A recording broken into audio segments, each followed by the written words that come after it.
Mr. Wael, can you tell us a bit more about what Qtel is doing with, helping entrepreneurs start up and how to make that process easier and more efficient? Certainly, it would be my pleasure. And again, good afternoon, everyone. Before I do that, let me just pick on a few points that were mentioned across the discussion so far. I think we heard a little bit about perseverance in businesses.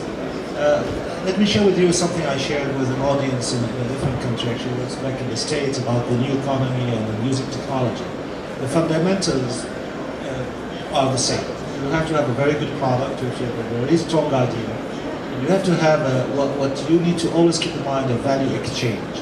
And if value exchange means that you have to have something that is of value to others, and you have to expect to get something in return for it. Otherwise, your business is not going to succeed. And that's why the gentleman from Bayt was talking about other businesses that have failed, but they persevered and continued because they had a value that meant something to somebody, and they got something in return, and that's sustained their business. So that's a key thing that you have to keep in mind as you're embarking on a new business. That value exchange concept and that perseverance, you have to stick it out. You'll get across a lot of challenges as you're moving on in your venture. And that's the beauty of it. You'll get from one success to the other, and with each you'll get some bitter taste early on, but you get a lot of sweet taste after that.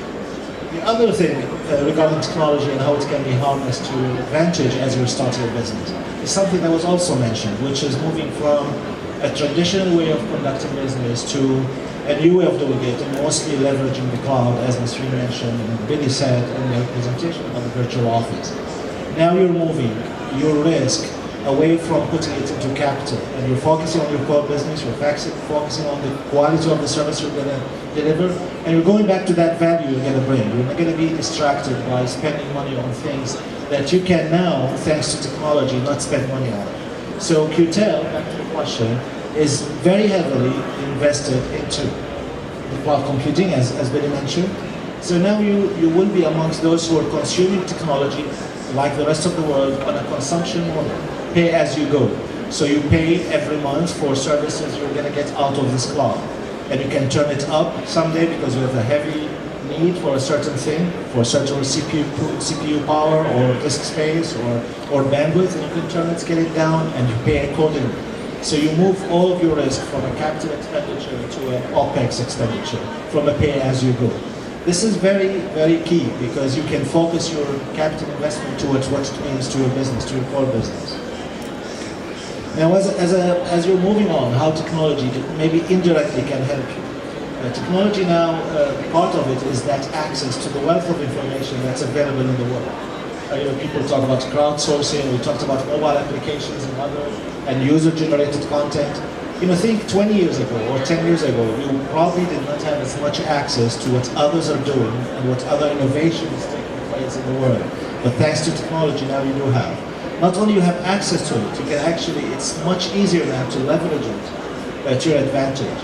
So those of you who read, for example, a book called Wikinomics or other similar books, you know that Procter & Gamble, it was mentioned in that book, that it's mandated on their R&D department to have at least 30% of their innovation coming from consumers through a portal that they can contribute to how they can, how Procter & Gamble can improve their products, how they can improve their product roadmap and launch new products.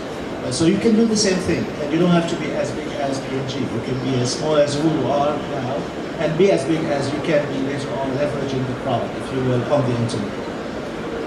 The other point that is of interest, and also harnessing technology, is like you can now, with technology and with this access to newer things across the globe, try with a sharp entrepreneurial eye, which I assume you all have, and I hope you do, I'm sure you do actually, being here, kind of discern some inflection points that are going to take place in the future.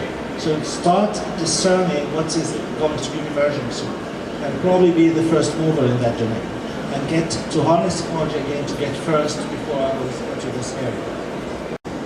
Now, marketing will be a very good thing a very important and crucial thing for any business to survive and thrive. So harnessing technology in marketing is also very interesting now with the social media and what's going on there in that domain.